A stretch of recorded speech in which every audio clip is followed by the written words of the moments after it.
Hey guys, Steve here. Today we got a quick clip in the Suzuya for you, Northern Waters Domination Mode game. Uh, Take a look at the map there. We do have two red battleships spotted, and there's only two red battleships. So the opening play, that the first 2-3 minutes of the game, we kind of did a quick loop to the south of A, launched some zoning torps in here, did manage to capture the base. We know of one destroyer and one cruiser, and we also know there's no big booming battleship threat. And whenever that's not present, we consider the battleships a check on our forward progress as a cruiser, right? We want to continue to gain map control and move more towards the center of the map, but if there's battleships in the area, well, they can blow us up very quickly. Megami potentially can, but not if we're being careful here. So he doesn't really know we're coming around here. I'm watching the battleship to his south. I'm hoping he pushes up to the north. That will drive the Megami forward, right? Because if the battleship gets close to him, he's going to have to get out of there. And if he gets out of there, he's going to come right around this bend here, and we're going to blast him with torpedoes and AP shells in the side at point blank range. So I'm hoping the battleship continues to put pressure on here. We do launch the plane and the sonar as we're coming around. We didn't want them knowing we're here too early.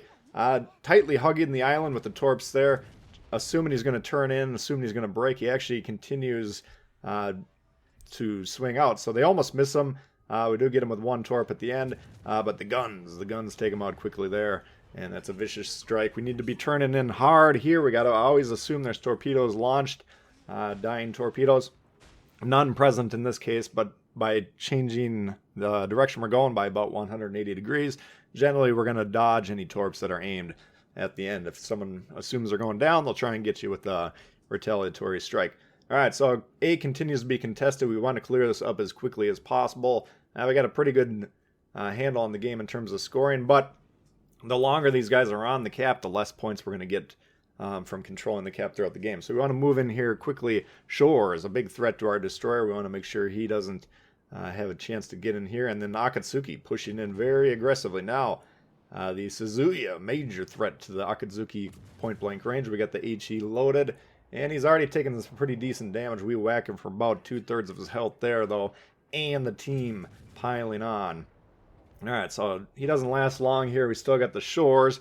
And once again, we're pulling up this torpedo aim indicator. We're seeing this throughout this sequence here. This is just more information. Yeah, we can see on the map, is he going forward or backward? Sure, but this is a real-time piece of information that we can always have access to. So if we got torpedoes on our cruisers, pulling up this aim indicator, even if we're not trying to launch, helpful. And here we see the shores pulling in due south. And he's steaming full speed ahead here. We got the AP loaded, and boom, he gone there with a vicious strike on the shores to clean up the side.